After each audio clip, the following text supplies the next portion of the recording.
नमस्कार साथियों, कैसे हैं आप सब। मैं अजय शर्मा, हिंदी अध्यापक, आपके सामने मौजूद हूं और आप सभी का एक बार तहे दिल से स्वागत है सम्यक के इस ऑनलाइन प्लेटफॉर्म पर। साथियों, आज का जो पेपर है वो 15 सितंबर 2021 का पेपर है। पीएसआई का पेपर है, आयोग द्वारा इसे लिया गया है। लेकिन आपको ध्यान क्या रखना है कि पिछले दो पेपर्स आपने देखे होंगे, 13 सितंबर, 14 सितंबर। इन दोनों प्रश्न पत्रों का अध्ययन करने पर, इनका सॉल्यूशन करने पर हमें प्राप्त क्या हुआ कि 100 में से लगभग 25 प्रश्न ऐसे होते हैं जिनको करने में दिक्कत आती है। 25 प्रश्न, और उन 25 प्रश्नों में अगर देखा जाए तो वो केवल 5 टॉपिक्स से होते हैं। वो है कारक, अव्यय, पारिभाषिक शब्दावली और क्रिया और तत्सम तद्भव। अगर आपको सफलता प्राप्त करनी है और आपको अगर ऐसा लगता है कि मुझे 100 में से लगभग 95-98 प्रश्न सॉल्व करके आने हैं, तो फिर आपको क्या करना पड़ेगा कि पारिभाषिक शब्दावली, तत्सम तद्भव, अव्यय, कारक और क्रिया, इन टॉपिक्स को बिल्कुल शानदार तरीके से 2-2 बार, 3-3 बार, 5-5 बार पढ़ के जाना है। तब तो आप सफल हो सकते हैं। तो इस चीज का आपको विशेष ध्यान रखना है। ये भी ठीक है। आगे चलते हैं। तो आज जिस पेपर का सॉल्यूशन हम करने जा रहे हैं वो है 15 सितंबर 2021 का। साथियों, ये सामान्य रूप से कहने में शब्द आ जाता है, सर्वनाम शब्द आ जाता है कि वो, जबकि मैं आपको बताऊं कि वो नाम की चीज कोई होती ही नहीं है। एक वचन में वह होता है और बहुवचन में वे होता है, वो नहीं होता। लेकिन हम क्षेत्रीय भाषा के प्रभाव में आकर के और वो शब्द का प्रयोग करते हैं, क्योंकि विचारों का आदान प्रदान करना हमारा मूल कर्तव्य होता है। लेकिन जब हम परीक्षा कक्ष में बैठे हों तो फिर आपको ये ध्यान रखने की बात है कि आपको व्याकरणिक तौर पर शुद्धि बरतनी है। फिर आप या तो वह शब्द का प्रयोग करेंगे या वे शब्द का प्रयोग करेंगे, आप वो शब्द का प्रयोग नहीं करेंगे। ठीक है, आगे चलते हैं। तो पहले प्रश्न की तरफ हम अपना रुख करते हैं।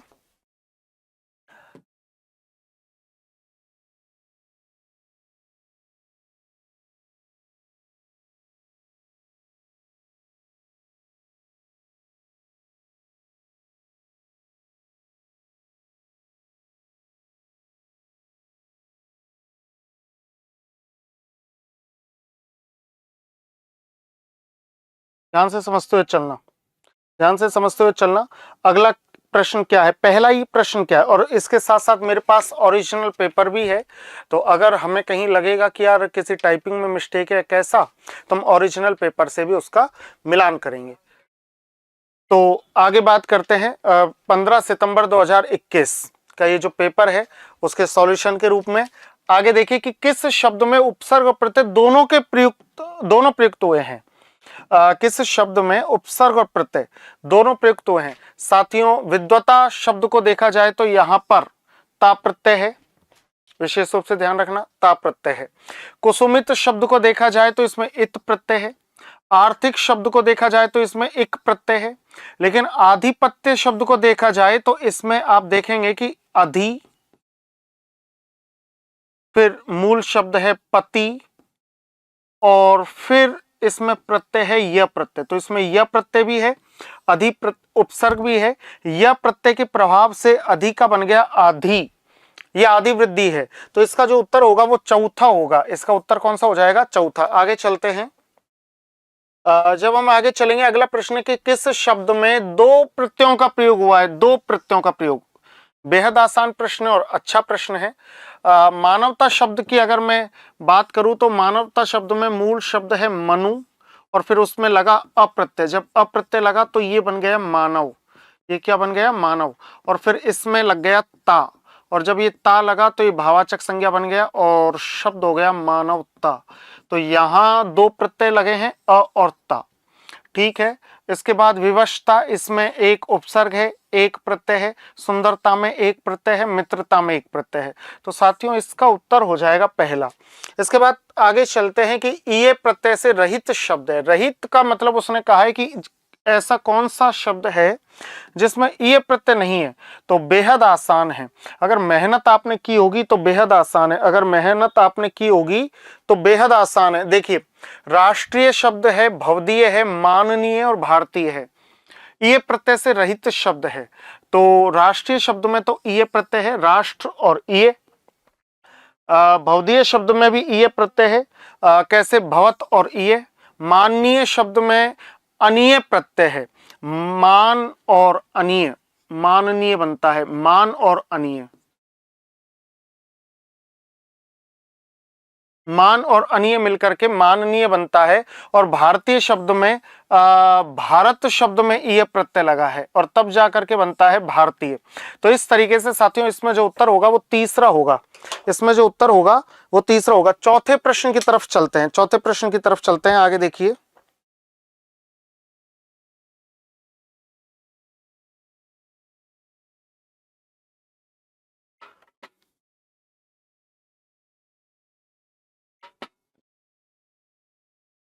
चौथे प्रश्न की तरफ चलते हैं। चौथा प्रश्न क्या कहता है? चौथा प्रश्न है हमारा कि किस शब्द में दान प्रत्यय प्रयुक्त नहीं हुआ है, दान प्रत्यय प्रयुक्त नहीं हुआ है, किस शब्द में दान प्रत्यय प्रयुक्त नहीं हुआ है?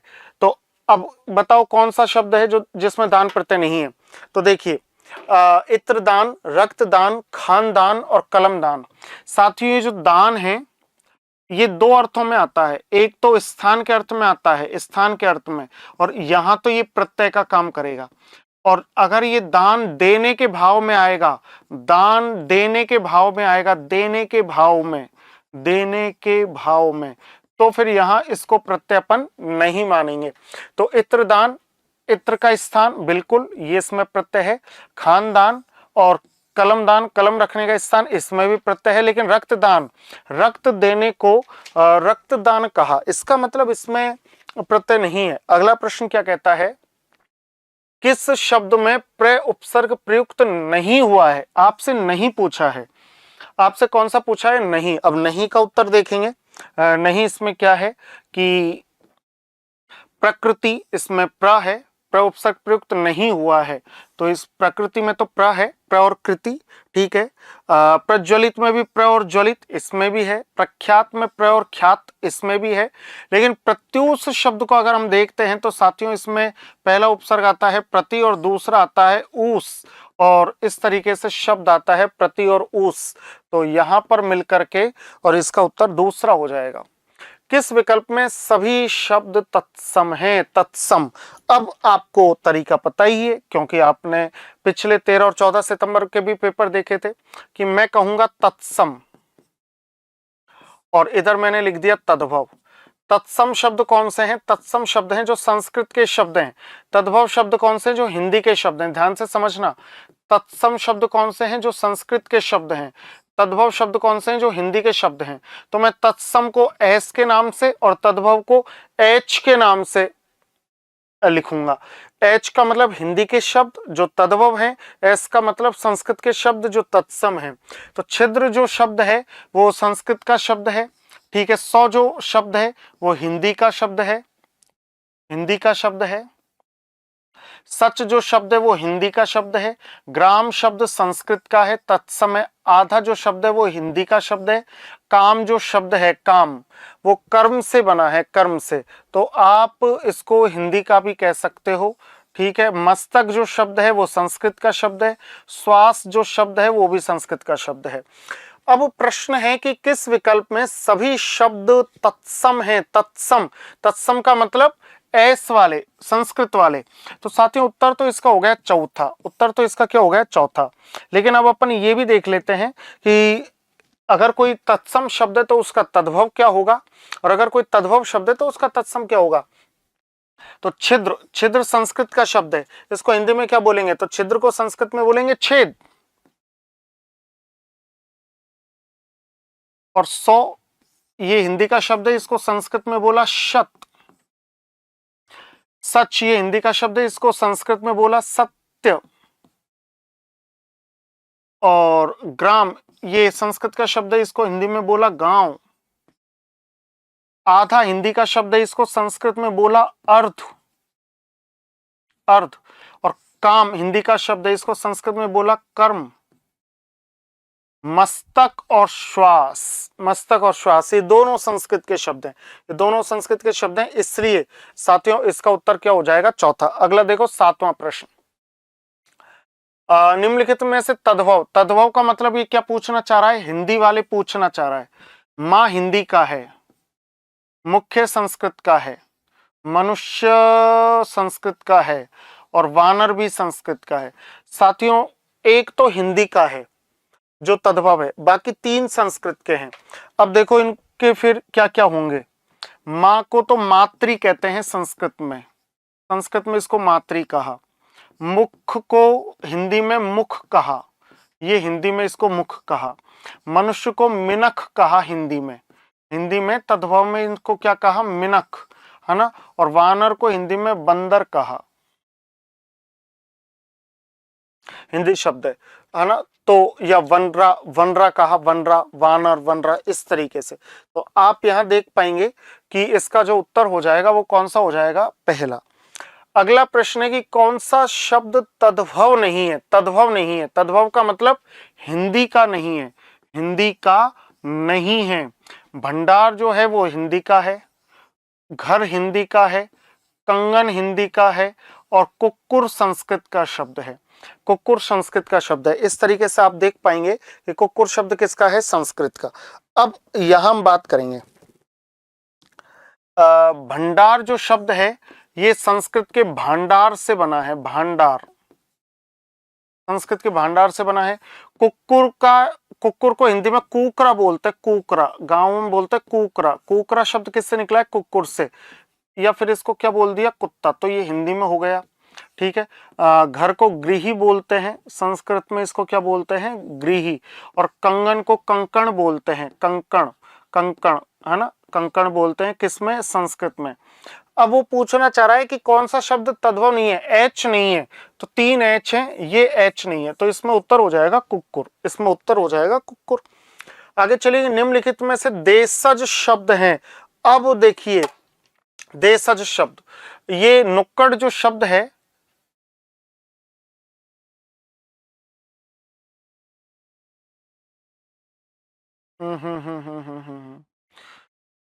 देशज पूछ लिया साथियों, देशज। अब देशज में क्योंकि नुक्कड़ तो नौक और अड़ से बनता है,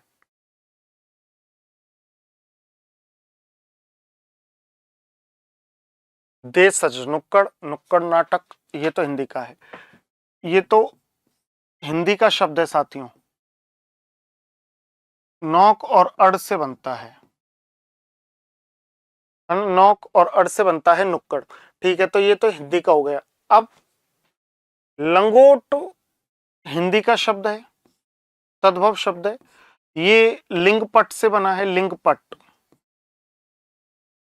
संस्कृत के लिंगपट से बना है।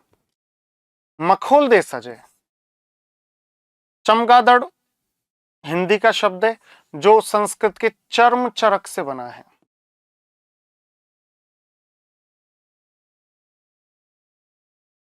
संस्कृत के चर्म चरक शब्द से बना है।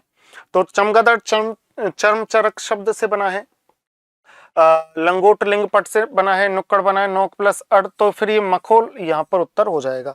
अगला चलो, किस विकल्प में सभी शब्द विदेशी मूल के हैं, ये है दिक्कत की बात कि किस किस किस किस विकल्प के सभी शब्द विदेशी मूल के हैं। विदेशी मूल यानी सारे के सारे शब्द क्या होने चाहिए, सारे के सारे शब्द साथियों विदेशी होने चाहिए, है ना, विदेशी मूल के हैं। अब देखो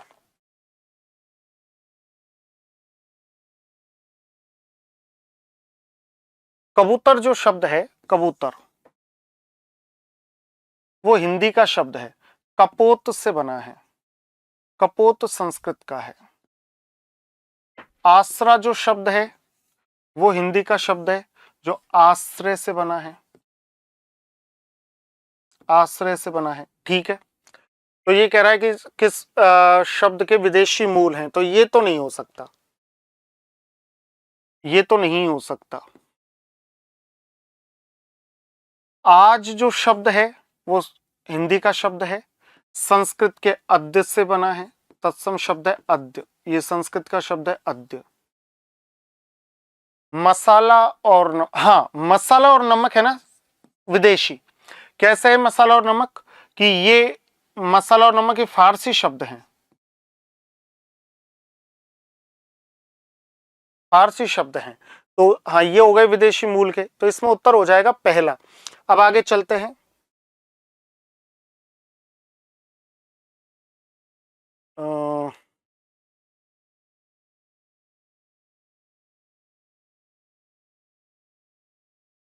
चेहरा, चेहरा फारसी शब्द है,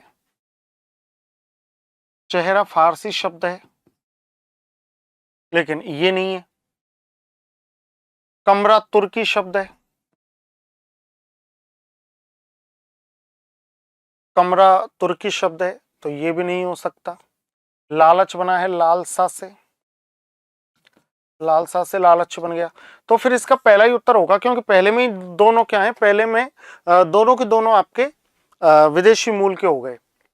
निम्नलिखित में से तत्सम शब्द है, तत्सम, ये देखिए तत्सम शब्द, तत्सम का मतलब संस्कृत का शब्द कौन सा है। अब आप देखो कि इन चारों शब्दों में से आप संस्कृत में किसको देखते हो। उदार चरिता नाम तो वसुधैव कुटुंबकम, वसुधैव कुटुंबकम, उदार मन वालों के लिए तो पूरी वसुधा ही कुटुंब के समान है, ये संस्कृत का शब्द है, ये संस्कृत का शब्द है। और वो पूछा है संस्कृत का शब्द कौन सा, तत्सम, तो ये है। प्रतिवेश, पड़ोसी बना है प्रतिवेश से, प्रतिवेश, प्रतिवेश का मतलब प्रतिवेश है, वो बदला है पड़ोस में, और उस पड़ोस से पड़ोसी बना है, तो ये भी नहीं। महीना फारसी शब्द है, महीना फारसी शब्द है, महीना अपने यहाँ का नहीं है, क्यों नहीं है?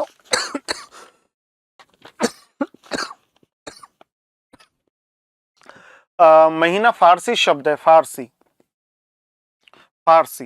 देखो इसमें समझने की बात क्या है, समझने वाली बात यह है कि संस्कृत में होता है मास, ये संस्कृत का शब्द है, तत्सम शब्द है मास। इसके बाद ये मास बदला महा में, ये जो महा है वो हिंदी का शब्द है, ठीक है, तद्भव शब्द है महा। लेकिन ये महीना जो है ये मिलता जुलता है महा से, ध्यान से समझना, महा से मिलता जुलता है, लेकिन ये ना संस्कृत का ना हिंदी का, ये फारसी शब्द है। तो आपको इस तरीके से ध्यान रखना है, इस महीने का कोई लेना देना ही नहीं, फारसी शब्द है। और संयोग जो शब्द है वो हिंदी का शब्द है, ये बना है संयोग से, ये का जय में परिवर्तन, संयोग, जो कि संयोग संस्कृत से है। तो इसमें उत्तर कौन सा हो जाएगा, इसमें उत्तर हो जाएगा चौथा। फिर आगे चलते हैं कि किस वाक्य में व्यक्तिवाचक संज्ञा जातिवाचक संज्ञा के रूप में प्रयुक्त हुई है। बहुत अच्छा प्रश्न है। देखिए किस वाक्य में जो संज्ञा है वो व्यक्तिवाचक संज्ञा, व्यक्तिवाचक संज्ञा जातिवाचक संज्ञा के रूप में प्रयुक्त हुई है। साथियों व्यक्तिवाचक संज्ञा जातिवाचक संज्ञा के रूप में प्रयुक्त कब होती है? व्यक्तिवाचक संज्ञा, व्यक्तिवाचक संज्ञा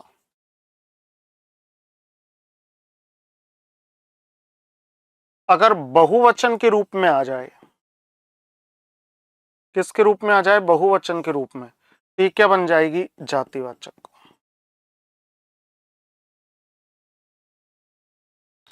व्यक्तिवाचक संज्ञा अगर बहुवचन के रूप में आ जाए तो व्यक्तिवाचक संज्ञा क्या बन जाती है? जातिवाचक बन जाती है। अब देखिए हमें बुराइयों से, यहां बुराई जो शब्द है, बुराई जो शब्द है वो तो भाववाचक संज्ञा है, भाववाचक है ना। लेकिन अगर इसका बुराइयां हो गया या बुराइयों हो गया, इस भाववाचक का भी बहुवचन बनते ही ये जातिवाचक कहलाई। तो इस समय ये है तो जातिवाचक, लेकिन ये व्यक्तिवाचक से नहीं बनी सर, ये भाववाचक से बनी है, तो ये भी नहीं हो सकता। भाषा की विभिन्नताओं, भिन्नता, यहां अगर मैं भिन्नता शब्द की बात करूं तो भिन्नता में भाववाचक संज्ञा शब्द है, भाववाचक, लेकिन भिन्नताओं यहां जातिवाचक संज्ञा हो गई बहुवचन होने के कारण, बहुवचन होने के कारण जातिवाचक संज्ञा।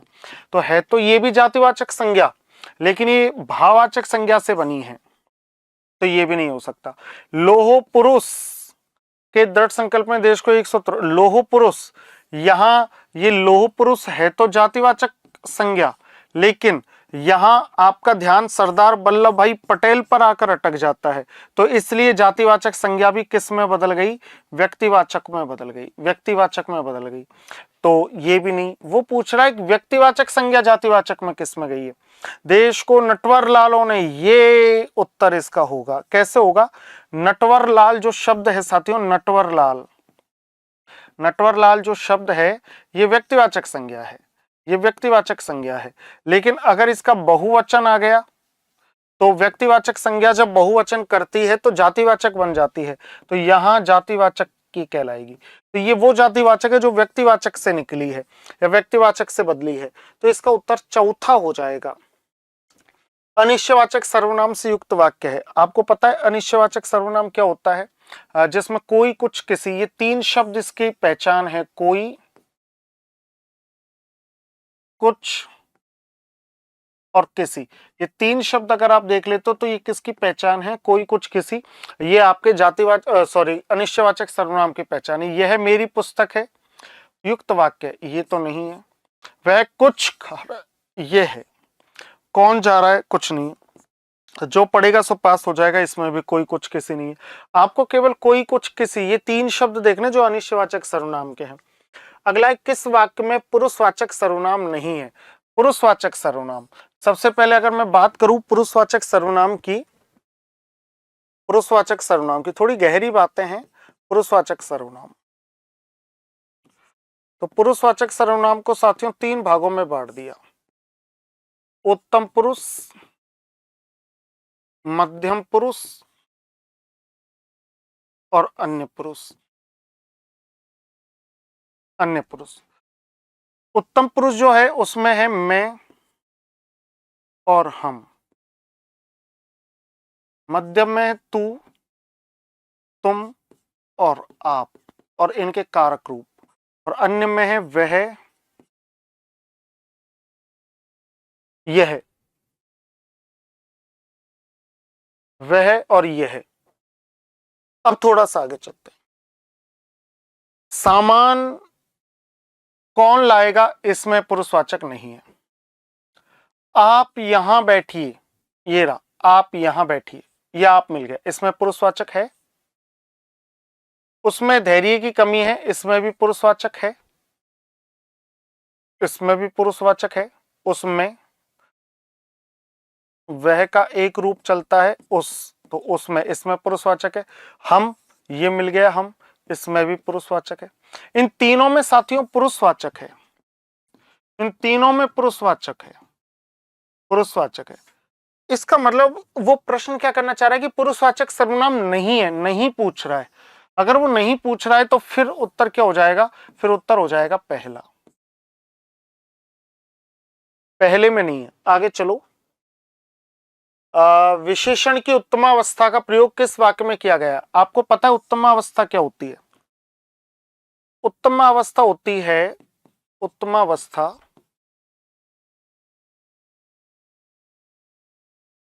एक होती है उत्तरावस्था और एक होती है मूल अवस्था। ये तीन प्रकार की अवस्था है साथियों गुणवाचक विशेषण की। अगर एक की विशेषता बताई जाए तो मूल अवस्था, किसी एक की विशेषता बताई जाए तो मूल अवस्था। अगर दो में तुलना हो तो उत्तरावस्था, और दो से अधिक में तुलना हो, दो से अधिक में तुलना हो तो उत्तरावस्था, उत्तमावस्था। इस तरीके से दो से अधिक में तुलना हो तो उत्तमावस्था पूछिए, उत्तमावस्था पूछिए, तब आप खुद देखो उत्तमावस्था किस में होनी चाहिए। उत्तम अवस्था किसमें होनी चाहिए? यह बहुत सुंदर चित्र है, इसमें तो नहीं है। एक से अधिक लोगों में, सॉरी, दो से अधिक लोगों में तुलना होनी चाहिए। मेरा घर उसके घर से छोटा है, इसमें दो में ही हो रही है, उत्तरावस्था ही है। उसे सर्वाधिक अंक प्राप्त हुए, सबसे अधिक अंक प्राप्त हुए, इसमें है। और मोहन की अपेक्षा सोहन, इसमें भी दो में है। तो इसका उत्तर कौन सा हो जाएगा? इसका उत्तर हो जाएगा तीसरा। सर्वनाम से निर्मित भाववाचक संज्ञा कौन सी है? सर्वनाम से निर्मित, सर्वनाम से बनी हुई होनी चाहिए। कायरता बनी है कायर से, कायर, और ये तो विशेषण से बनी है। ईर्ष्या मूल शब्द है। अहंकार बनी है अहम से, और अहम सर्वनाम शब्द है। वो पूछी सर्वनाम शब्द रहा है तो फिर इसका उत्तर तीसरा हो जाएगा।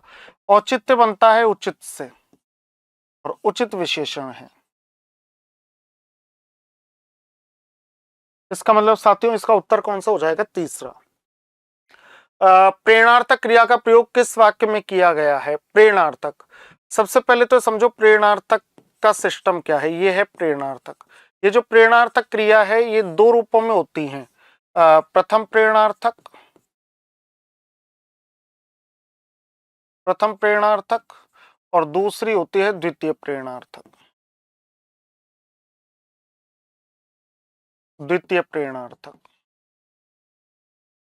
ठीक है। प्रथम प्रेरणार्थक में आना प्रत्यय जोड़ता है, आना, और द्वितीय प्रेरणार्थक में वाना प्रत्यय जोड़ता है। ये दोनों ही प्रेरणार्थक क्रिया होती है। प्रथम प्रेरणार्थक में आना प्रत्यय जोड़ता है और द्वितीय प्रेरणार्थक में वाना प्रत्यय जोड़ता है। अब इसमें समझने वाली बात क्या है? इसमें समझने वाले, मुझे तुम्हें देर तक नहीं सोना चाहिए, इसमें प्रेरणार्थक नहीं, ना आना है ना वाना है। अध्यापक छात्र से कहानी लिखवाता है, वाना प्रत्यय है, वाना प्रत्यय है। हम सदैव सत्य बोलना चाहिए, कोई ना आना है ना वाना है। उसने मेरे घर के लिए, मेरे लिए सामान खरीदा, ना आना है ना वाना है। तो साथियों इसका उत्तर हो जाएगा दूसरा। इसका उत्तर हो जाएगा दूसरा।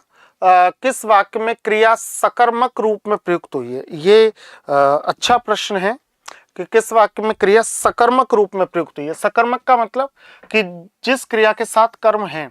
माँ बच्चे को सुलाती है, क्रिया है सुलाती है, किसको सुलाती है? बच्चे को। सकर्मक रूप में प्रयुक्त हुई है, इसमें है। चीता तेज दौड़ता है, क्या दौड़ता है? कुछ नहीं। वह बहुत समय से सो रहा है, क्या सो रहा है? कुछ नहीं। शोरगुल से बच्चा जाग गया, बच्चा करता है जाग गया, क्रिया, क्या जाग गया? कुछ नहीं। इसका मतलब इसका उत्तर हो जाएगा पहला। क्रिया विशेषण रहित वाक्य है, क्रिया विशेषण से रहित। क्रिया विशेषण आपके चार प्रकार के होते हैं: रीतिवाचक क्रिया विशेषण, स्थानवाचक क्रिया विशेषण, परिमाणवाचक क्रिया विशेषण और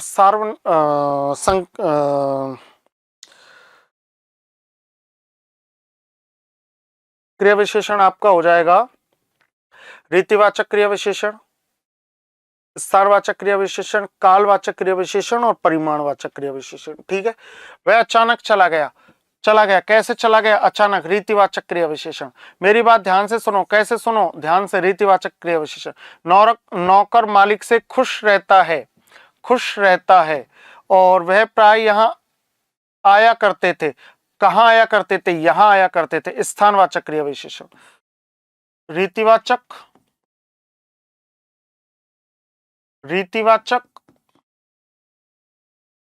स्थानवाचक।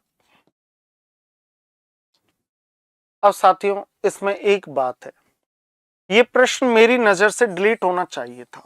क्यों होना चाहिए था? उसके, हालांकि इसमें उत्तर तीसरा माना है, लेकिन डिलीट क्यों होना चाहिए था? ये अगर उत्तर मान लिया जाए तो इसका मतलब ये नहीं कि हमारा तर्क विफल हो जाएगा, नहीं। ईमान से समझौता कैसे करें बताओ। देखो, नौकर मालिक से खुश रहता है, यह क्रिया क्या है? रहना। रहने की विशेषता क्या है? कि खुश। दुखी रहता है, खुश रहता है, कैसा रहता है? खुश रहता है। ये जो खुश है, खुश नसीब, यहां ये खुश किसकी विशेषता बता रहा है? नसीब की। ठीक है। लेकिन खुश रहता है, खुश रहता है, यहां ये खुश किसकी विशेषता बता रहा है? कैसा रहता है? खुश रहता है। किसकी विशेषता बता रहा है? ये विशेषता बता रहा है क्रिया की। और क्रिया की विशेषता बताने के कारण ये भी तो क्रिया विशेषण है, लेकिन नहीं माना, तो इसलिए यहां पर तीसरा उत्तर हो जाएगा। बाकी प्रश्न डिलीट होना चाहिए था क्योंकि ये भी क्रिया विशेषण है, लेकिन यहां पर तीसरा माना है। संबंध सूचक अव्यय का प्रयोग किस वाक्य में नहीं हुआ है? नहीं हुआ है। देखो, संबंध सूचक अव्यय का प्रयोग किस में नहीं हुआ? मेरे घर के पीछे, इसमें है। हमारे शहर के आसपास, इसमें है। माँ के बिना, इसमें है। यह काम पहले करना चाहिए था, इसमें नहीं है। के आपको देखना है साथियों, के देखा और काम चल जाएगा। किस वाक्य में सार्वनामिक विशेषण प्रयुक्त हुआ है? सार्वनामिक विशेषण।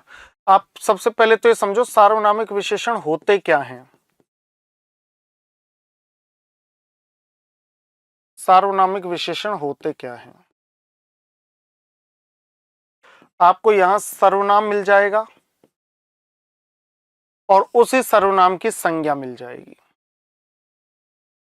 आपको सर्वनाम मिल जाएगा और उसी सर्वनाम की संज्ञा मिल जाएगी। इस बात का ध्यान रखना। देखो, वे कल जा रहे हैं, सार्वनामिक विशेषण इसमें नहीं है, क्योंकि वे कौन, कुछ नहीं पता। आप तो महान है, आप कौन, कुछ नहीं पता, कोई शब्द नहीं आया। कोई आदमी, कोई आया था, कौन आया था, आदमी। ये कोई किसके लिए आया है, ये कोई आया है आदमी के लिए। इसमें साथियों सार्वनामिक विशेषण है, वह पुस्तक पढ़ रहा है, कौन पुस्तक पढ़ रहा है, पता नहीं, तो इसमें भी नहीं है।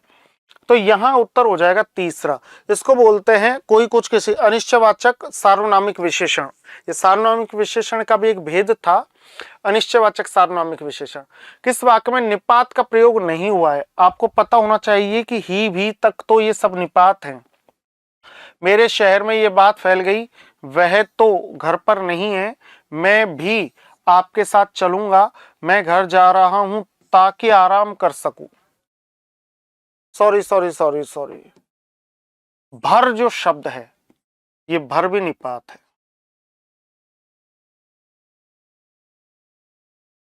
तो फिर उसका उत्तर हो जाएगा चौथा, इसका उत्तर हो जाएगा चौथा। आगे चलिए, निम्नलिखित में से पवन का पर्यायवाची नहीं है। वात हवा को बोलते हैं, अनिल हवा को बोलते हैं, समीर हवा को बोलते हैं, लेकिन मरुत बोलते हैं हवा को। मारुति तो हनुमान जी को बोलते हैं, हनुमान जी को बोलते हैं। तो यहां उत्तर हो जाएगा दूसरा।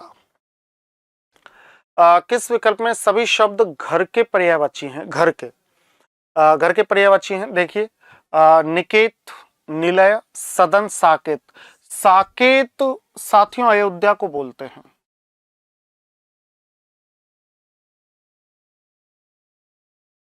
आले, निकुंज, आले तो है, निकुंज ये लता मंडप को बोलते हैं, लता मंडप,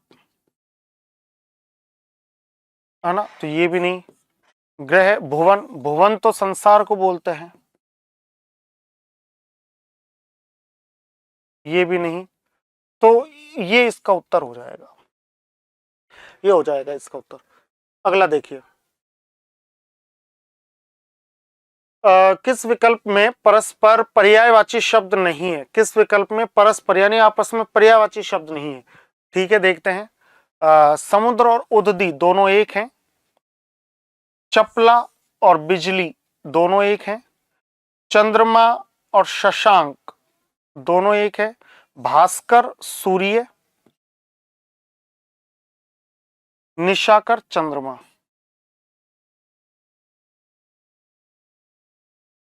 उत्तर हो जाएगा चौथा। विस्मय, विस्मय बोधक अव्ययों के संबंध में, विस्मय बोधक अव्यय, विस्मय बोधक जो अव्यय शब्द है, ये विस्मयादि बोधक चिन्ह भी है। अव्ययों के संबंध में कौन सा तथ्य सही नहीं है, नहीं पूछा है कि कौन सा गलत है, अर्थात गलत है, सही नहीं है अर्थात गलत है, गलत है, गलत पूछ रहा है साथियों। ये वक्ता के हर्ष, शोक आदि मनोभावों को व्यक्त करते हैं। बिल्कुल, हर्ष का, शोक का, पीड़ा का, दुख का, हंसी का, खुशी का, विस्मय का, आश्चर्य का, सब व्यक्त करते हैं। आदि लगा दिया, इसका मतलब और भी है, ठीक बात है। इनके आगे विस्मयादिबोधक चिन्ह लगाया जाता है, बिल्कुल लगाया जाता है, ये भी ठीक बात है। एक ही विस्मयादिबोधक शब्द से सभी मनोभावों को सूचित किया जा सकता है ना, एक ही विस्मयादिबोधक शब्द से, चिन्ह से तो किया जा सकता है, लेकिन विस्मयादिबोधक शब्द से नहीं, शब्द से थोड़ी। सब विस्मयादिबोधक शब्द अलग अलग है। धिक्कार, धिक, हट ये तिरस्कार वाले हैं, वाह ये खुशी वाले हैं, आनंददायक वाले हैं, तो इसलिए ये गलत है। ये वाक्य स्वतंत्र, वाक्य से स्वतंत्र होते हैं, बिल्कुल स्वतंत्र होते हैं, क्योंकि वाक्य अलग चीज है और ये अलग होते हैं। तो ये भी सही बात है, ये बिल्कुल गलत बात थी, उसने पूछी ही गलत है, तो इसका उत्तर हो जाएगा तीसरा। किस विकल्प के परस्पर विलोम शब्द नहीं है, विलोम नहीं है, गलत पूछा है।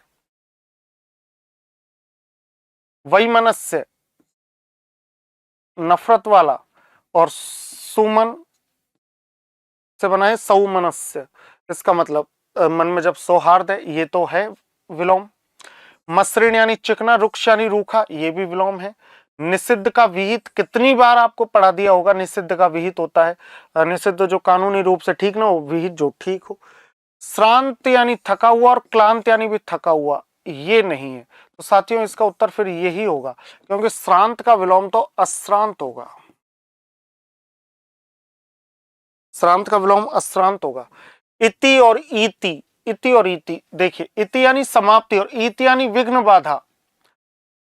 इति यानी समाप्ति, इति यानी समाप्ति, इति यानी समाप्ति, इति यानी समाप्ति और दुख। हाँ,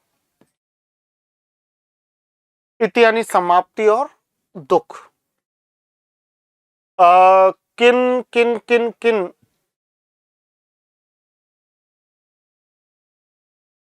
किन संस्कृत भिन्नार्थक शब्दों का अर्थभेद सुसंगत नहीं है, गलत पूछना चाह रहा है वो,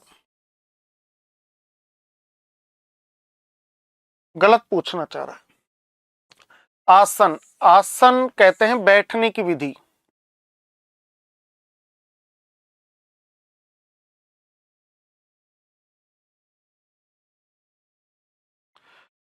आसन बोलते हैं बैठने की विधि, लेकिन और आसन बोलते हैं समीपस्थ, समीपस्थ, मरणासन। इन्होंने क्या किया, आसन को तो कह दिया समीपस्थ और आसन को कह दिया बैठने की विधि। ये गलत है, ये गलत इन्होंने कर दिया, वो पूछ ही गलत रहा है, तो इसका उत्तर ये हो जाएगा। बाकी पट यानी वस्त्र, पटु यानी निपुण, पृष्ठ यानी पूछा, पृष्ठ यानी पीठ, गौड़ यानी ब्राह्मणों की एक जाति और गौण यानी जो प्रधान हो, ये तो ठीक है। तो इसलिए ये तीन विकल्प नहीं होंगे, इसमें उत्तर होगा पहला। किस विकल्प में संस्कृत भिन्नार्थक शब्दों का अर्थभेद सुसंगत है? सही पूछा है, सही। परुष यानी कठोर, पुरुष यानी नर, ये सही है। सुधी यानी विद्वान और सुधी यानी चेतना, ये भी ठीक है।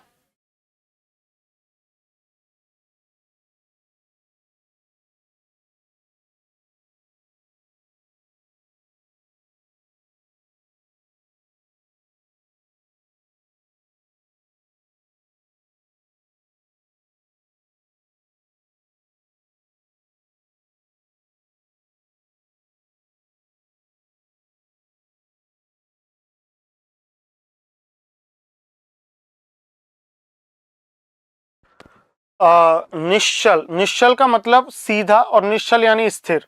नहीं नहीं नहीं नहीं नहीं, नहीं, ये गलत हो गया, ये गलत हो गया। निश्चल जो चल नहीं सकता वो स्थिर होगा, और निश्चल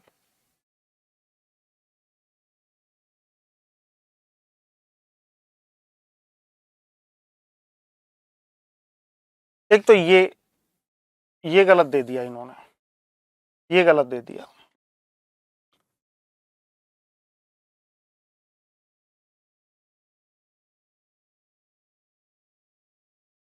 प्रश्न को दोबारा समझना पड़ेगा साथियों। प्रश्न क्या कहता है? प्रश्न क्या कहता है कि किस विकल्प में संस्कृत भिन्नार्थक शब्दों का अर्थभेद सुसंगत है? सही पूछ रहा है कि सही कौन सा है। परुष यानी तो कठोर होता है और पुरुष यानी नर होता है, ये सही है। सुधी का मतलब होता है चेतना और सुधी का मतलब होता है विद्वान, लेकिन इन्होंने यहां पर उल्टा दे दिया। इन्होंने सुधी का तो दे दिया विद्वान, जो कि गलत है, और सुधी का दे दिया चेतना, जो कि गलत है, ये गलत है। निश्चल का मतलब स्थिर होता है, लेकिन इन्होंने सीधा दे दिया। निश्चल का मतलब सीधा होता है, इन्होंने स्थिर दे दिया, ये भी गलत है। कौर का मतलब किनारा होता है, जो उन्होंने उधर कर दिया, और कौर का मतलब ग्रास होता है, जो इधर कर दिया, ये भी गलत है। उसने पूछा सही है, तो इसका उत्तर हो जाएगा चौथा। इसका उत्तर कौन सा हो जाएगा? चौथा। इस तरीके से हमने यहां पर देखा। अब चलते हैं अगले प्रश्न की तरफ, अगले प्रश्न की तरफ चलते हैं।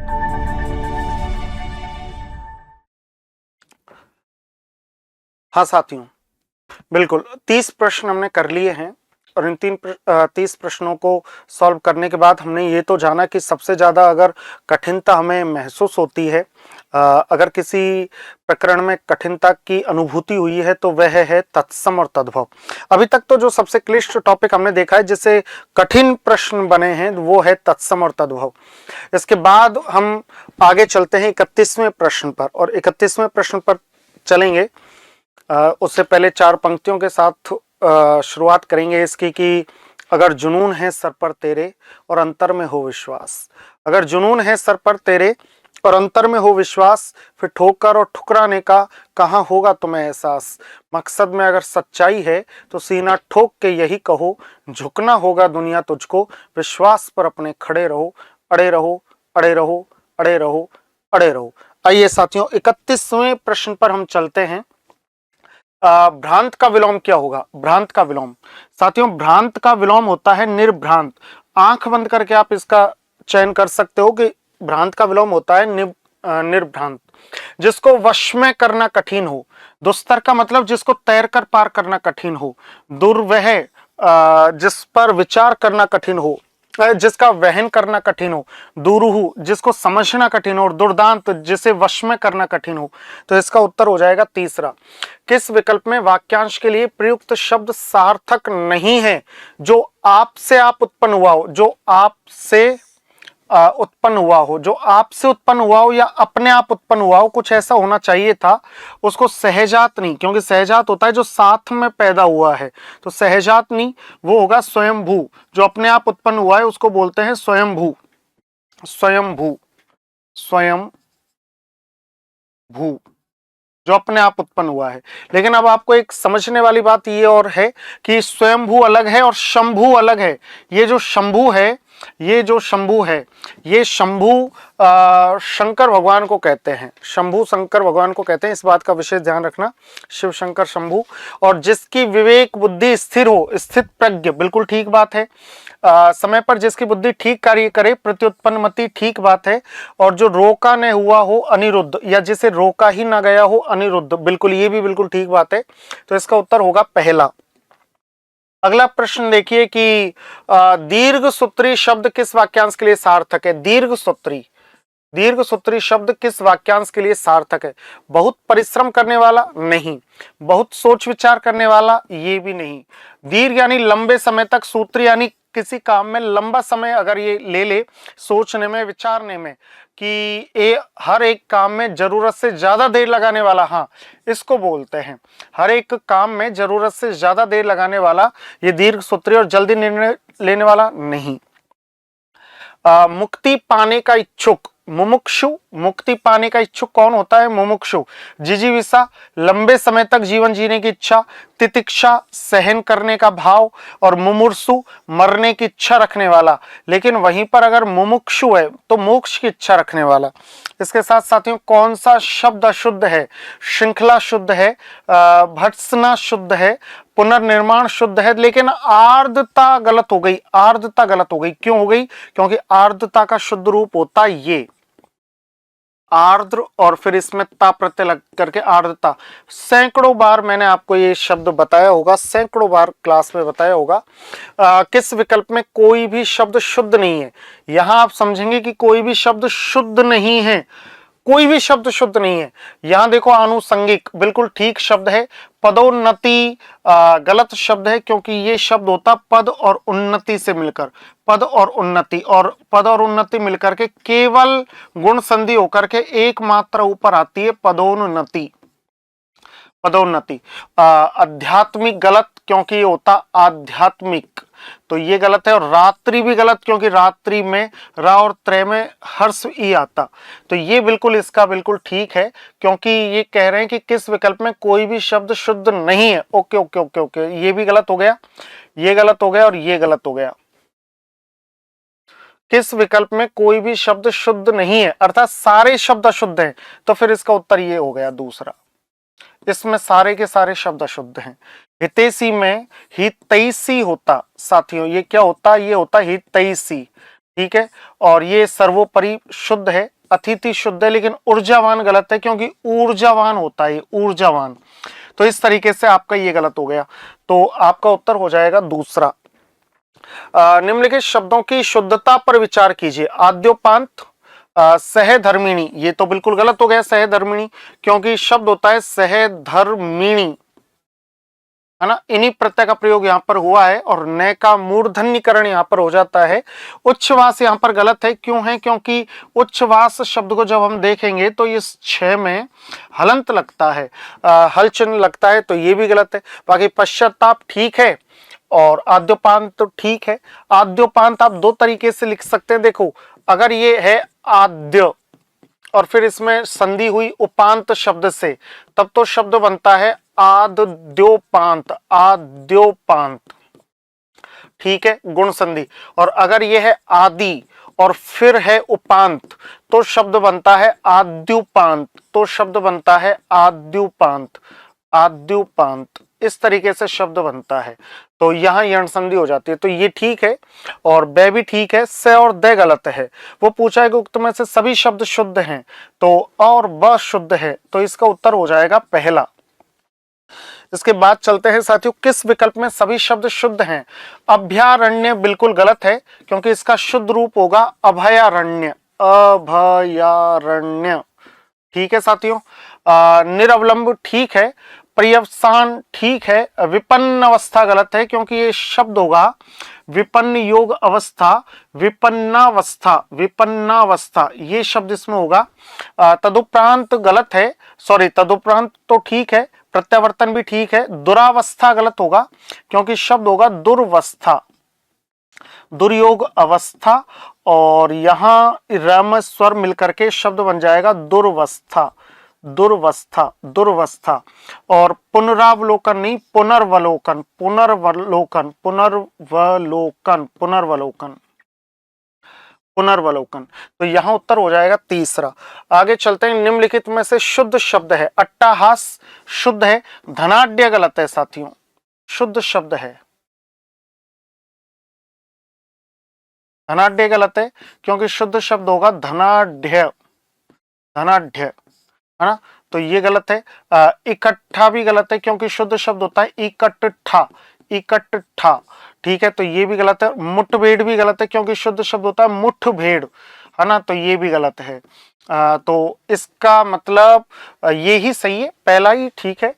आगे चलिए, कौन सा शब्द अशुद्ध है?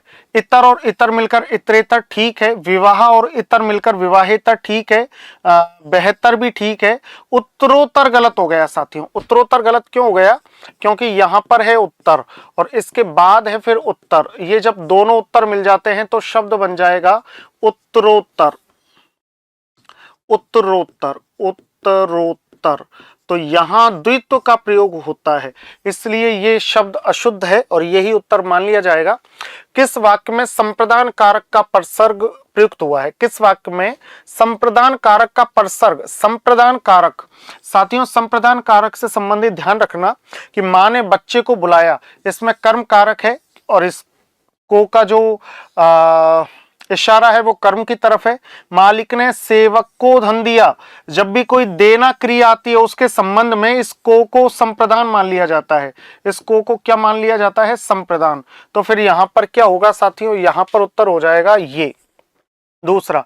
मोहन ने सोहन को पीटा, कर्म का भाव है और न्यायालय ने अपराधी को दंडित किया, यहां भी कर्म है। तो इसका उत्तर हो जाएगा दूसरा। निम्नलिखित में से किस वाक्य में से परसर्ग, से है करण कारक और अपादान का, से परसर्ग अपादान कारक के लिए प्रयुक्त हुआ है। अपादान का मतलब दूरी, अपादान का संबंध किससे है? दूरी से। नदियां पहाड़ों से निकलती हैं, यहां दूरी का भाव है। आकाश से पानी वर्षा, पानी आकाश से दूर हो गया, दूरी का भाव है। वह विद्यालय से आ रहा है, दूरी का भाव है, क्योंकि विद्यालय से दूर हो गया। लेकिन लड़के ने हाथ से, ये साधन हो गया, साधन हो गया, और साधन के कारण यहां हो गया करण, करण, है ना, करण कारक। तो वो पूछ रहा है किसमें अपादान प्रयुक्त नहीं हुआ है? साथियों चौथे में अपादान प्रयुक्त नहीं हुआ है। किस विकल्प में सभी शब्द स्त्रीलिंग हैं? स्त्रीलिंग है साथियों। स्त्रीलिंग को हम एस से प्रदर्शित करेंगे। चमक उठी, आहट हो रही है, बात दूर तक जाएगी, खेत खाली है, चाल चलन, उसका चाल चलन ठीक नहीं है, मिठास स्त्रीलिंग, भूख स्त्रीलिंग, नाच पुल्लिंग। अभी क्या कहना चाह रहा है? सभी शब्द स्त्रीलिंग है, ठीक है साथियों, उत्तर हो जाएगा पहला। निम्नलिखित में से अशुद्ध शब्द है, अशुद्ध शब्द वो पूछना चाह रहा है। अंत्याक्षरी जो होता है वो अंत्य और अक्षरी से मिलकर बनता है साथियों।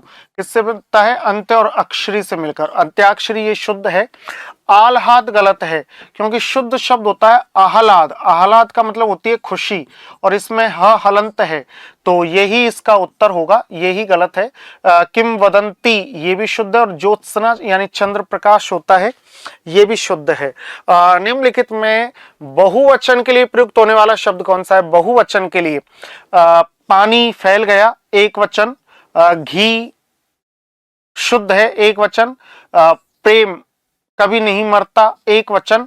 लोग आ गए, बहुवचन, बहुवचन। ठीक है, तो साथियों इसमें उत्तर हो जाएगा दूसरा। इसमें उत्तर हो जाएगा दूसरा। लोग बहुवचन का शब्द है। एक वचन में प्रयुक्त होने वाला शब्द हस्ताक्षर, बहुवचन। दर्शन हो गए, बहुवचन। प्राण निकल गए, बहुवचन। भीड़ इकट्ठा हो गई, जमा हो गई, एक वचन। ठीक है साथियों, भीड़ इसमें एक वचन है। किस वाक्य में मध्यम पुरुष का प्रयोग हुआ है? ध्यान से समझते हुए चलना। किस वाक्य में मध्यम पुरुष का प्रयोग हुआ है? अपनों से बड़ों का आदर करना चाहिए। मध्यम पुरुष का मतलब आप समझते हो? मध्यम पुरुष का मतलब है तू, तुम, आप। ये सर्वनाम शब्द आपको देखने हैं, तू, तुम, आप, और इनका कारक रूप आपको देखना है। अपने से बड़ों का आदर करना चाहिए, इसमें मध्यम कहीं भी नहीं है। ऐसे समय में आप साथ ना दोगे तो और कौन देगा? इसमें है, इसमें है। यह कार्य मैं आप ही कर लूंगा, ये स्वयं के लिए आया है कि स्वयं ही कर लूंगा, इसमें नहीं है। और आप भला, आपका मतलब स्वयं भले, अगर खुद भला है तो ये जग उसके लिए भला है। तो इसमें भी नहीं, इसमें भी नहीं। साथियों इसका उत्तर होगा दूसरा। अपूर्ण वर्तमान काल का उदाहरण आप जानते हो? अपूर्ण वर्तमान काल क्या होता है? अपूर्ण वर्तमान काल है जिसमें लास्ट में सहायक क्रिया तो आए था, थे, थी। क्या आ जाए? था, थे, थी, और उससे पहले रहा, रही आ जाए। रहा, रही, रहे, इस प्रकार से आ जाए, रहा, रही, रहे। तो ये पहचान है अपूर्ण वर्तमान काल की। तो प्रातः काल ठंडी हवा चलती है ना, मैंने ये पुस्तक पढ़ी है ना। रेलगाड़ी तेजी से आ रही है, बिल्कुल रही है ना, ना। और वह आता तो हम खेलने जाते, इसमें भी ना। क्या कहना चाह रहा है? अपूर्ण वर्तमान। ओके ओके, मैंने तो अपूर्ण भूत की, सॉरी सॉरी सॉरी, मैंने अपूर्ण भूत बताया है, अपूर्ण वर्तमान पूछा है इसने। तो अपूर्ण वर्तमान होता है साथियों है, रहा है, रही है। तो ये देखो, ये मिल गया, रहा है और रही है, रहा है और रही है। इसका मतलब इसमें उत्तर हो जाएगा तीसरा, इसमें उत्तर हो जाएगा तीसरा। इसके बाद चलते हैं, कौन सा शब्द पुल्लिंग है? नदी सागर से जाकर मिलती है, स्त्रीलिंग। मोती, चमक उठा, पुल्लिंग। टोपी, टोपी टोपी पहन ली, स्त्रीलिंग। रोटी खाली, स्त्रीलिंग। इसका मतलब इसमें उत्तर हो जाएगा तीसरा, मोती पुल्लिंग शब्द है। मोती कैसा शब्द है? पुल्लिंग शब्द है। तो साथियों इस तरीके से हमने यहाँ पर 50 प्रश्न देखे। अब चलते हैं हम 51वें प्रश्न पर बिल्कुल शानदार तरीके से और ध्यानपूर्वक आप 51वां प्रश्न देखना।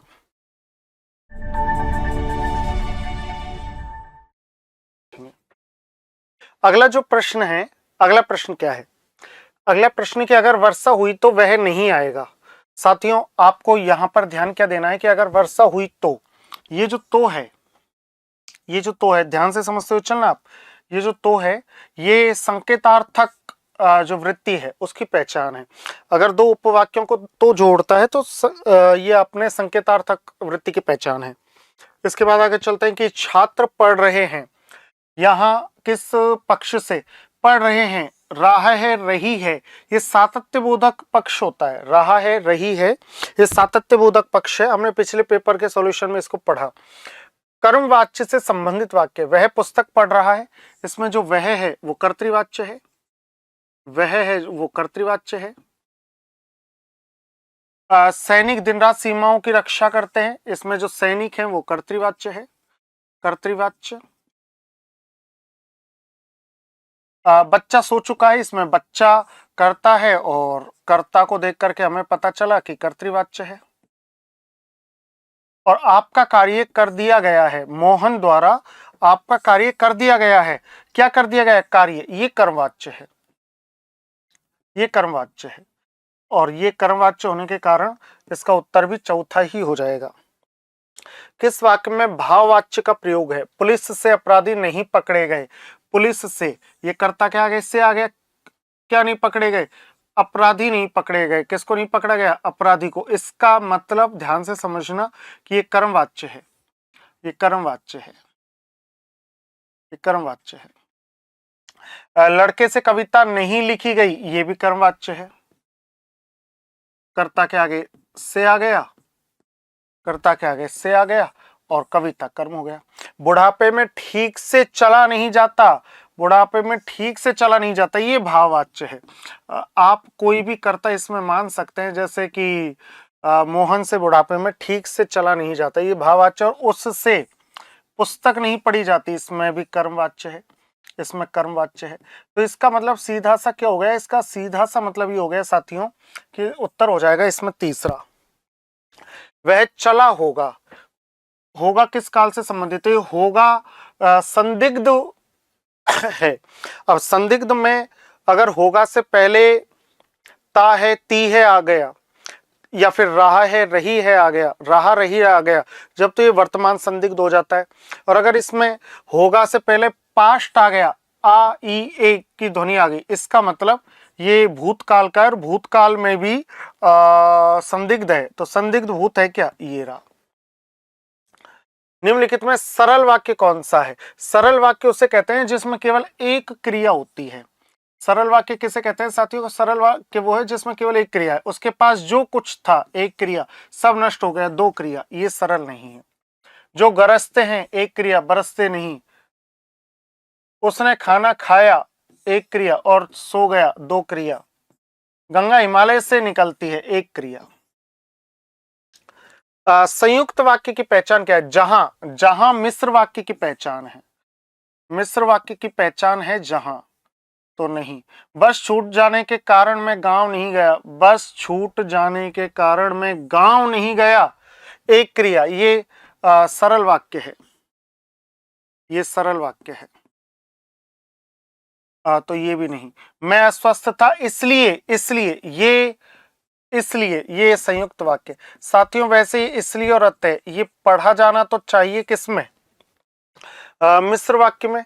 लेकिन अब इसलिए से प्रश्न दे देता है और मानना पड़ता है, इसलिए, इसलिए को अब संयुक्त में मानेंगे। और वह धन के अभिमान में अकड़ कर चलता है, ये इसमें भी सरल वाक्य, एक ही क्रिया है, सरल वाक्य, सरल वाक्य, सरल वाक्य। तो फिर ये भी नहीं, तो इसका उत्तर हो जाएगा तीसरा। क्रिया विशेषण उपवाक्य है, क्रिया विशेषण उपवाक्य, ध्यान से समझना। क्रिया विशेषण उपवाक्य कौन सा है? जिसमें क्रिया की विशेषता है। जो लोग साहसी होते हैं वे सफल होते हैं ना। यदि तुम चलते तो मैं भी अवश्य चलता, चलने की विशेषता है कि अवश्य, अवश्य, इसमें ही उत्तर है क्रिया विशेषण वाला। वह धनवान है परंतु दुखी नहीं, नहीं। और वह ईमानदार है इसलिए सबका विश्वस्त है, नहीं। इसका उत्तर हो जाएगा साथियों 58 नंबर। आगे चलते हैं 59 पर। निम्नलिखित में से संज्ञा उपवाक्य, संज्ञा उपवाक्य की पहचान होती है छोटी की। पड़ोसी ने कहा कि मुझे दवाई की जरूरत नहीं, ठीक है, इसका उत्तर यही होगा साथियों। छोटी की पहचान होती है संज्ञा उपवाक्य की। बीमार व्यक्ति खाना धीरे धीरे खाता है, धीरे धीरे खाता है, धीरे धीरे क्रिया विशेषण है किसका? खाने का। इस वाक्य का उद्देश्य क्या है साथियों? आपको पता होना चाहिए कि उद्देश्य, एक शब्द होता है उद्देश्य और दूसरा शब्द होता है विधेय। एक शब्द है उद्देश्य और दूसरा शब्द है विधेय। उद्देश्य होता है कर्ता और विधेय होता है क्रिया। अब वो पूछना चाह रहा है इस वाक्य में उद्देश्य क्या? कर्ता कौन है? खाता है, खाने का काम कौन कर रहा है? बीमार व्यक्ति। तो अब आप देखो इसका उद्देश्य क्या हो गया? उद्देश्य तो इसका बीमार व्यक्ति हो गया साथियों। इसमें बीमार व्यक्ति ये रहा। उद्देश्य कर्ता को बोलते हैं और विधेय क्रिया को बोलते हैं। निम्नलिखित में संदेहार्थक वाक्य, संदेहार्थक वाक्य, वह नहीं आया इसलिए हम नहीं गए, नहीं। जो काम तुम्हें दिया गया उसे देखो, नहीं। आज शाम को शायद वर्षा हो, हाँ। वह जहां रहे जहां सुख, नहीं। निम्नलिखित में अशुद्ध वाक्य, यह कैसे संभव हो सकता है? साथियों संभव के साथ हो सकना नहीं आएगा, यह कैसे संभव है, बस यह होगा, यह कैसे संभव है? शायद वह उत्तीर्ण हो जाए, शायद वह उत्तीर्ण हो जाए, शायद वह उत्तीर्ण हो जाए। किसी और से सलाह लीजिए, सप्रमाण उत्तर दीजिए। बिल्कुल सही बात है, अशुद्ध यही है, बाकी ये तीन तो शुद्ध हैं। हाँ, इसमें हल्की सी गलती है कि शायद के बाद अल्प विराम आ जाता है, लेकिन कोई बात नहीं, वो बड़ी गलती है। कौन सा वाक्य शुद्ध है? वह घर को जा रहा है, गलत। वह घर जा रहा है। उसे रस्सी बांध कर ले गए, गलत। रस्सी से बांध कर ले गए, ये भी गलत। संसद में कानून व्यवस्था पर बहस हुई, संसद में कानून व्यवस्था पर बहस हुई, ये ठीक है।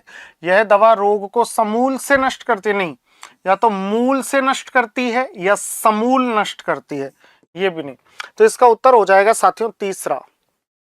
निम्नलिखित में शुद्ध वाक्य आपको देखना है। शुद्ध वाक्य, दोनों भाई परस्पर आपस में लड़ पड़े, जब आपस में लिख दिया तो परस्पर नहीं। मैंने यह घड़ी मात्र 100 रुपये में खरीदी है, बिल्कुल ठीक है। वहां बहुत से लोग बेहाल दशा में पड़े थे, वहां बहुत से लोग बेहाल दशा, जब आपने हाल लिख दिया तो दशा लिखने की आवश्यकता नहीं, वहां बहुत से लोग बेहाल पड़े थे, ऐसा तो ये भी नहीं। वह क्रोध में नहीं, क्रोध से भरकर बोला, तो इसका उत्तर हो जाएगा 64। यदि परिश्रम किया होता तो सफलता अवश्य मिलती। वाक्य प्रकार की दृष्टि से उक्त वाक्य है। संकेतार्थक, साथियों पिछले कुछ प्रश्नों में हमने बात की थी कि तो किसकी पहचान है? संकेतार्थक की। निम्नलिखित में से कौन सा वाक्य शुद्ध है?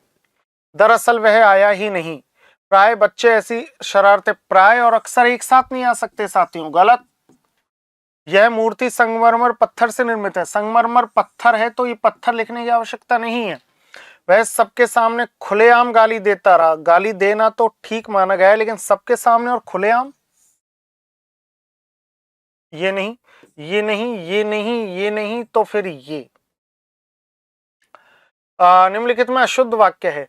हम सबकी स्थितियां एक जैसी हैं, वह प्रतिदिन मुझसे मिलने आता था, सर्वत्र मानकीकरण करना चाहिए, ये गलत, ये गलत, ये गलत। करण के साथ करना नहीं, करण के साथ करना नहीं, करण के साथ होना चाहिए था होना, ये सर्वत्र मानकीकरण होना चाहिए। तो साथियों यही इसका उत्तर है। उन्होंने मेरी बातें ध्यानपूर्वक सुनी, ये भी नहीं, ये भी नहीं और ये भी नहीं। उसने गलत पूछा है तो गलत तीसरा है। किस वाक्य में विराम चिन्हों का प्रयोग सही है? तुम कहां गए थे, कैसे आए और क्या चाहते हो, ये तो सही है।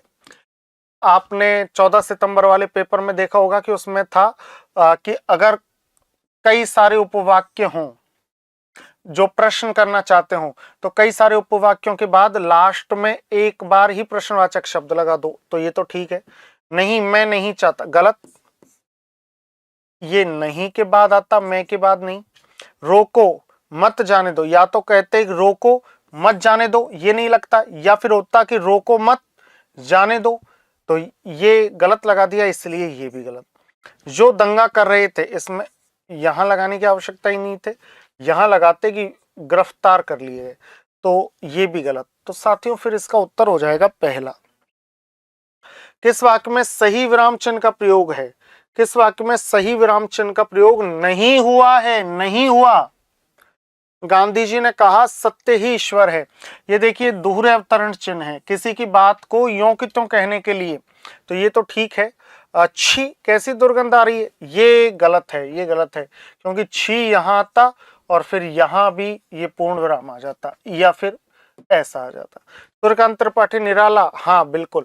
इकहरा अवतरण चिन्ह किसी कवि के उपनाम में लगता है या फिर उसकी रचना में लगता है, सही है। और दिशाएं 4 होती है, पूर्व पश्चिम उत्तर और दक्षिण, ये भी सही है। तो साथियों यही इसका उत्तर है। कौन सा वाक्य शुद्ध है? आप और मैंने मिलकर उसकी सहायता की, नहीं, आपने और मैंने मिलकर उसकी सहायता की, उत्तर तो इसका यही होगा। वे आत्मसम्मान की रक्षा करना चाहते हैं, बिल्कुल सही वाक्य, हमसे अशुद्ध पूछा है। आप मुझ पर भरोसा कर सकते हैं, बिल्कुल सही बात है, उसने अशुद्ध पूछा है। और मैं तुम वह खेलेंगे, बिल्कुल। मैं, वैसे होना तो क्या चाहिए कि तुम,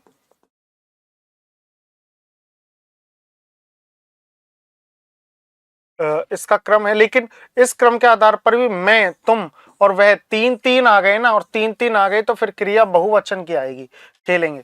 तो साथियों ये भी नहीं, इसका चौथा उत्तर हो जाएगा। सोने में सुगंध होना, एक तो सोना है और फिर उसमें सुगंध और आने लग जाए, किसी बहुत बढ़िया चीज में और अधिक विशेषता होना, बिल्कुल ठीक है। असंभव लगने का काम सहजता से होना, ना। सोने की गुणवत्ता, ना। मनोवांछित सफलता, ना। अधिकारी अवसर पाकर मनमाना अंधेर करना, भावार्थ व्यक्त करने वाला मुहावरा। अधिकारी अवसर पाकर मनमाना अंधेर करना, आंखों में धूल झोंकना, ना। हवाई किले बनाना, ना। हाथ कंगन को आरसी क्या, ना। चाम के दाम चलाना। अधिकारी अवसर पाकर मनमाना अंधेर करना,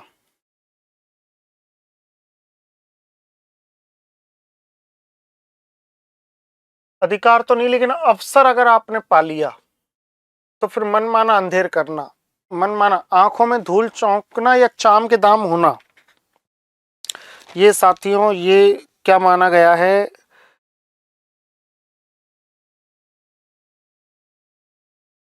अधिकार या अवसर।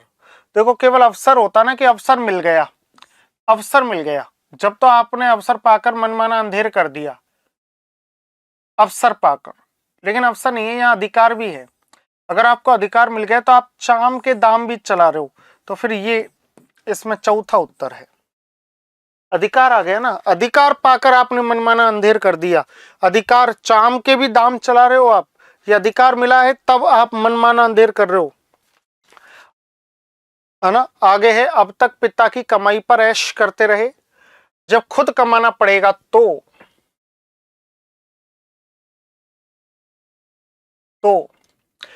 उक्त वाक्य के रिक्त स्थान की पूर्ति के लिए किस मुहावरे का प्रयोग उचित रहेगा। हाथ पर हाथ रखकर बैठना, ना। दाने दाने को मोहताज, अब तक पिता की कमाई पर ऐश करते रहे, जब खुद कमाना पड़ेगा तो दाने दाने को मोहताज नहीं, खुद कमाना पड़ेगा तो दाने दाने को क्यों मोहताज होंगे। आटे दाल का भाव पता चलना, जब खुद कमाओगे तो आटे दाल का भाव पता चलेगा, और हाथ धोकर पीछे पड़ना नहीं। इसमें साथियों उत्तर होगा तीसरा। विराम चिन्हों के प्रयोग से संबंधित कौन सा विवरण सही नहीं है। विराम चिन्हों के प्रयोग से संबंधित कौन सा विवरण सही नहीं है, गलत पूछ रहा है वो। किसी के महत्वपूर्ण वचन या उद्धृत करने के लिए अवतरण चिन्ह का प्रयोग किया जाता है, बिल्कुल किया जाता है, ये तो ठीक है। किसी संज्ञा को संक्षेप में लिखने के लिए लाघव या संक्षेपक चिन्ह का प्रयोग होता है।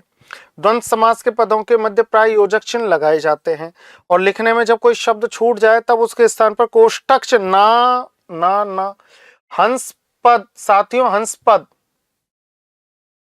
हंस पद, ना कि कोष्ठक। कोष्ठक छूटे हुए को नहीं व्यक्त करता, तो इसका उत्तर यही है, इसका उत्तर यही है। न रहेगा बांस न बजेगी बांसुरी, लोकोक्ति का भावार्थ है किसी को उसी की चाल से हराना, ना। आश्रयदाता पर रोब जमाना, ना। समस्या को जड़ से खत्म कर देना, विपक्षी से बढ़कर कौशल दिखाना, ना। समस्या को जड़ से ही खत्म कर दो, न रहेगा बांस न बजेगी बांसुरी, बात खत्म। घर के योग्य व्यक्ति की उपेक्षा कर अन्य को सम्मान देना, भावार्थ से संबंधित लोकोक्ति है। धोबी का कुत्ता ने घर का ने घाट का, ना। घर का जोगी जोगुणा आन गांव का सिद्ध, घर के योग्य व्यक्ति की उपेक्षा कर अन्य को सम्मान देना, घर का जोगी जोगुणा और आन गांव का सिद्ध। हम महत्वपूर्ण किसे मानते हैं, जो हमसे दूरी पर है, हमने दूरी को माध्यम बनाया महत्ता व्यक्त करने के लिए, जो कि गलत है। बंदर क्या जाने अदरक का स्वाद, घर की मुर्गी दाल बराबर।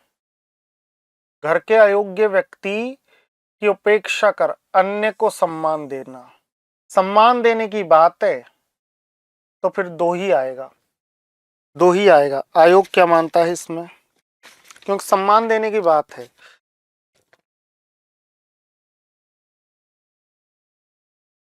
दो ही है। किस लोकोक्ति का भावार्थ सही नहीं है। गुड़ खाए गुलगुलों से परहेज, बनावटी परहेज, हाँ।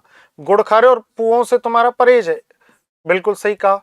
ओस चाटने से प्यास नहीं बुझती, किसी को प्यास लगी हो तो ओस के चाटने से प्यास बुझ जाएगी क्या? नहीं बुझेगी।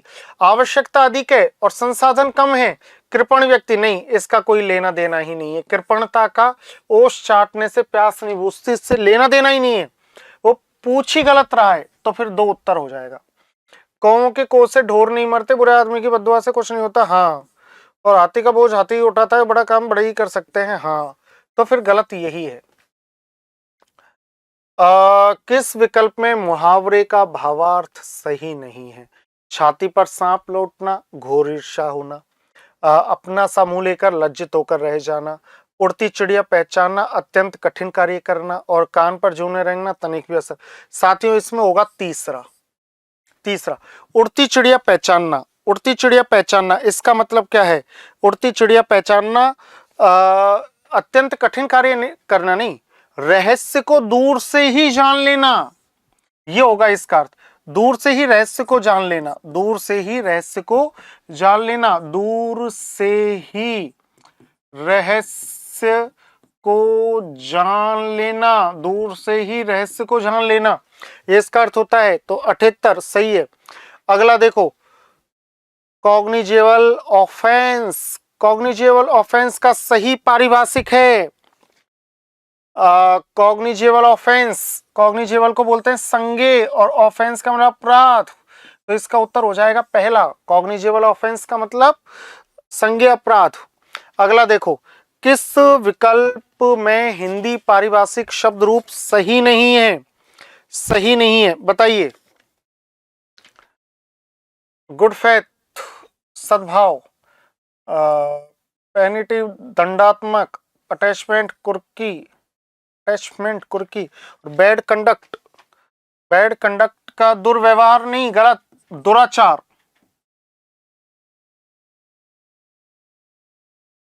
दुराचार। तो इसका उत्तर हो जाएगा तीसरा। इसका उत्तर कौन सा हो जाएगा? तीसरा। अब देखो आगे बढ़ते हैं, अगले पर चलते हैं। देखिए, देखो अब अगला प्रश्न देखते हैं।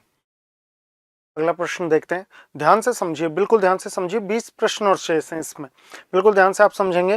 ध्यान से कैसे समझेंगे कि यहां मैंने आपको, क्योंकि पारिभाषिक शब्दावली, तो आपको जैसे ही शब्द के आगे उसका अर्थ मिलेगा तो आप ज्यादा बेहतर तरीके से याद कर पाएंगे कि किस विकल्प में हिंदी पारिभाषिक शब्द रूप सही है। मिनट्स। मिनट्स का अर्थ क्या होता है? मिनट्स का अर्थ होता है कार्य योजना, नहीं। मिनट्स का अर्थ होता है कार्यवृत्त। वो पूछ रहा है सही किस में है, तो इसमें तो नहीं है। सब जस्टिस, सब जुडिस, इसका अर्थ होता है न्याय अधीन, हाँ बिल्कुल ये ठीक है। विजिलेंस का अर्थ सतर्क होता है क्या? नहीं, विजिलेंस का अर्थ होता है सतर्कता, सतर्कता। और मोरल, तो ये भी नहीं हो सकता। और मोरल ऑब्लिगेशन, ऑब्लिगेशन का अर्थ होता है नैतिक समर्थन, ना नैतिक दायित्व, नैतिक दायित्व, इसका मतलब ये भी नहीं हो सकता। तो फिर उत्तर क्या है? दूसरा। सुपरसीड। सुपरसीड का हिंदी पारिभाषिक शब्द है अतिक्रमण करना, नहीं। सुपरसीड का अधिग्रहण करना, नहीं। अधिगमन करना, नहीं। अधिक्रमण करना। सुपरसीड यानी अधिक्रमण करना। बुरी संगत का फल बुरा ही होता है, बुरी संगत का फल बुरा ही होता है। आशय के लिए, चोर की दाढ़ी में तिनका, ना। कोयले की दलाली में हाथ काला, हाँ बिल्कुल ठीक बात है। बुरी संगत करोगे तो उसका फल भी बुरा ही होगा। चोर चोरी से जाए, हेरा फेरी से नहीं जाए, नहीं। और खून सिर पर चढ़कर बोलता है, नहीं। तो इसमें दूसरा आएगा। निम्नलिखित में से असंगत हिंदी पारिभाषिक है, असंगत हिंदी पारिभाषिक, ध्यान से समझो। परजुरी यानी शपथ पूर्वक, ना। शपथ भंग, वो कहता है कि निम्नलिखित में असंगत, गलत कौन सा है? तो यही है, परजुरी का अर्थ शपथ पूर्वक नहीं, शपथ भंग। तो साथियों यही इसका उत्तर है, क्योंकि यही गलत है। बाकी विलफुल, जानबूझकर, पर्सनल, कार्मिक और डेफिनेट, अभिसाक्षी, ठीक है। तो गलत यही है। कौन सा शब्द अवार्ड का हिंदी समकक्ष नहीं है? अवार्ड का इनमें से कौन सा नहीं है? पंचाट, अधिनिर्णय, ग्रहण करना, पुरस्कार। तो अधिनिर्णय नहीं है साथियों, अधिनिर्णय सॉरी ग्रहण करना, ये ग्रहण करना अवार्ड का समकक्ष नहीं है। टेम्परामेंटल, टेम्परामेंटल का सही पारिभाषिक शब्द है टेम्परामेंटल, स्थित प्रज्ञ, तुनक मिजाज, भुलक्कड़, खुश मिजाज। साथियों तुनक मिजाज, इसका सही उत्तर क्या होगा? तुनक मिजाज। टेम्परामेंटल का सही अर्थ होता है तुनक मिजाज। रिकॉर्ड का सही पारिभाषिक नहीं है, नहीं पूछ रहा है, कौन सा नहीं? अभिलेख तो है, कीर्तिमान भी है, दर्ज करना भी रिकॉर्ड होता है, लेकिन साथियों सूचित करना रिकॉर्ड नहीं है, सूचित करना रिकॉर्ड नहीं है। निम्नलिखित में से रिटर्न का हिंदी पारिभाषिक नहीं है, रिटर्न का हिंदी पारिभाषिक नहीं है, रिटर्न का हिंदी पारिभाषिक नहीं है। पुनरीक्षण नहीं है, पुनरीक्षण नहीं है। बाकी निर्वाचित करना भी है, प्रतिफल भी है और विवरणी भी है। किस शब्द की संधि सही नहीं है? सत, और ये तय के बाद आ गया म, ये हो जाएगा न, और जब न हो जाएगा सन्मति, ये तो सही है। ये ट, इसके बाद आ गया व, ये होगा ड, लेकिन ड में हलंत होना चाहिए था, तो ये नहीं है। त्रिश, इसके बाद न का हो जाएगा मूर्धन्यकरण, इसके कारण ये भी सही है। और स्व और छंद, स्वर के बाद छ आने पर बीच में आदिच्य का आगम, ये आ गया आदच्य, तो फिर ये भी सही है। तो साथियों गलत फिर दूसरा है। अभीष्ट का सही संधि विच्छेद अभी है और इष्ट है, अभी और इष्ट गलत, अभी और इष्ट गलत, अभी और इष्ट गलत। साथियों पहला ही इसमें ठीक है, अभी यानी विशेष रूप से, इष्ट यानी चाहना, अभीष्ट शब्द होता है। अगला देखो कि संधि विच्छेद की दृष्टि से कौन सा विकल्प सही नहीं है, नहीं पूछा है। मत और ऐक्य, ये तो सही है, मतैक्य। ऊहापोह, ऊहु और अपोह, ये भी ठीक है। अन्वीक्षण, अनु और ईक्षण, ये भी ठीक है। नहीं नहीं नहीं नहीं नहीं नहीं नहीं, अनु और ईक्षण नहीं, अनु और ईक्षण मिलकर तो अन्वेक्षण बनता है, सॉरी अनु और ईक्षण, हाँ अन्वीक्षण। ये ऊ है, ये वह में बदला, हाँ अन्वीक्षण ठीक है। और विवादास्पद, विवाद और अस्पद, अस्पद नहीं आस्पद, आस्पद, तो साथियों ये चौथा इसमें हो जाएगा। निम्नलिखित में गलत संधि, गलत पूछ रहा है साथियों वो, क्योंकि उसने भी गलत लिखा है, क्योंकि ग के नीचे नुक्ता आता है। नि और सेध, निषेध ठीक है, से का मूर्धनीकरण। पद और अति, पद्धति, ये भी ठीक है। जगत और ईश, जगत में तय हलंत आता साथियों, तय हलंत आता, तो ये गलत इसने दे दिया। और प्रति और स्थ, प्रतिष्ठा, ये भी ठीक है, तो इसमें तीसरा उत्तर आपका हो जाएगा। आगे चलेंगे, किस शब्द का संधि विच्छेद सही है? सही वो पूछ रहा है आपसे, सही किस में है? सदाचार, सदा और आचार गलत, क्योंकि ये होता है सत और आचार। पित्राज्ञा, ये भी गलत, क्योंकि वो होता है पितृ। स्व और अल्प, ये भी गलत, क्योंकि सु और अल्प होता है, जो अल्प है वो अच्छा है, सु और अल्प। और चिदाभास, चित्त और आभास, लंबे समय तक जो आभास, हाँ बिल्कुल, इसमें चौथा ठीक है साथियों, चौथा ठीक है। आगे चलते हैं, किस शब्द की संधि सही है? सही पूछ रहा है वो। गुरु उपदेश, यहां आप देखेंगे ऊ के बाद ऊ आने पर ये रे में घुंडी लगनी चाहिए थी, जो नहीं लगी, तो ये गलत हो गया। उपयुक्त, उपरोक्त नहीं, उपयुक्त होना चाहिए था साथियों, उपयुक्त, ये भी गलत। मही और इंद्र मिलकर के महींद्र, ये ठीक है। और मातृ और इच्छा मिलकर के मातृच्छा नहीं, मातृच्छा होना चाहिए था यण संधि में, तो ये गलत, तीन गलत, ये सही साथियों, फिर ये ठीक है। किस विकल्प के सभी शब्द संप्रदान तत्पुरुष समास के? संप्रदान, संप्रदान तत्पुरुष। संप्रदान की पहचाने के लिए, रसोई के लिए घर, रसोई के लिए घर। देशभक्ति, देश के लिए भक्ति। गुरु भाई, गुरु का पुत्र, गुरु भाई का होता है गुरु का पुत्र। संबंध तत्पुरुष, संबंध तत्पुरुष।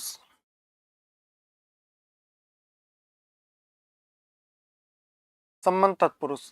आशातीत, आशा को अतीत करके या फिर आशा से अतीत, अपादान तत्पुरुष, अपादान तत्पुरुष। रहा खर्च, रहा के लिए खर्च, रहा के लिए खर्च। और देश निकाला, देश से निकाला, अपदान। पदच्युत, पद से छूटा हुआ, अपदान।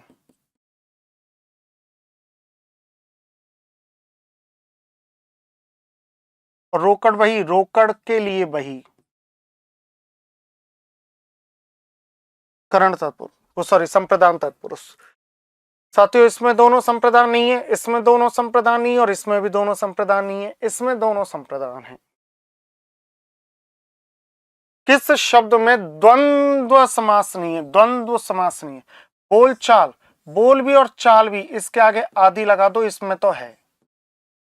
43, 40 और 3, 43, 3 और 40, इसमें भी द्वंद्व है। और आ गया लेन देन, लेन और देन, आदि लगा दो, लेन देन सब, इसमें भी द्वंद्व है। लेकिन भला है जो मानस, मानस यानी मन, भला है जो मानस, भला है जो मन, यहां साथियों कर्मधारी हो जाएगा, यहां कर्मधारी हो जाएगा। तो इसका उत्तर हो जाएगा तीसरा। चंद्रमौली, चंद्र है जिसके मौली पर, मौली का मतलब होता है साथियों मस्तक, तो मस्तक पर जिसके चंद्रमा है वो कौन है? भगवान शिव। और अन्य अर्थ प्रदान होने के कारण इसमें बहुब्रीहि समास माना जाएगा। एकाधिक उपसर्गों से निर्मित, एक से अधिक उपसर्गों से निर्मित व्यवहार, वि योग अव, दो उपसर्ग, आलोचना, आ, परियोजना, परि, अधिनायक, अधि। ये देखो साथियों, फिर इसका उत्तर हो जाएगा पहला, क्योंकि व्यवहार शब्द में दो हैं, व्यवहार शब्द में दो हैं। यहां तक आप समझ गए होंगे। आगे चलते हैं। देखो आगे अगला कौन सा है? अगला जो प्रश्न है आपका वो है साथियों कि निम्नलिखित में से कौन सा शब्द उपसर्ग रहित है? निम्नलिखित में से कौन सा शब्द उपसर्ग रहित है? देखिए आगे बात करते हैं कि निम्नलिखित में से कौन सा शब्द उपसर्ग रहित है। उपसर्ग रहित है। आस्था, इसमें तो स्था है, आ उपसर्ग है। आहत, इसमें भी आ उपसर्ग है। आपदा, इसमें भी आ उपसर्ग है। आस्तिक में उपसर्ग नहीं है साथियों, आस्तिक में उपसर्ग नहीं है।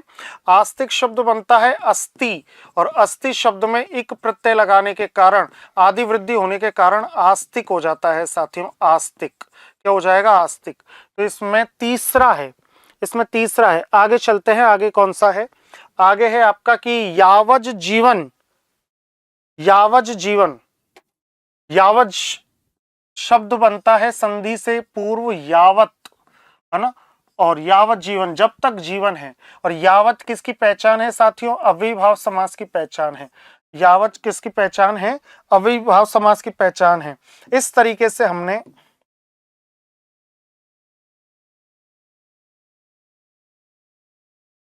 देखे कि 100 प्रश्न क्या हैं। सम्यक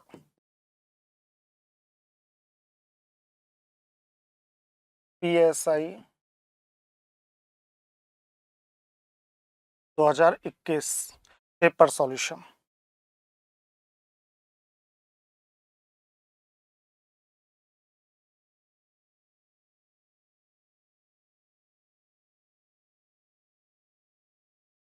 तो साथियों इस तरीके से हमने 2021 में आए हुए पीएसआई के पेपर्स 13 सितंबर, 14 सितंबर और 15 सितंबर वाले देखे, इनका सॉल्यूशन किया।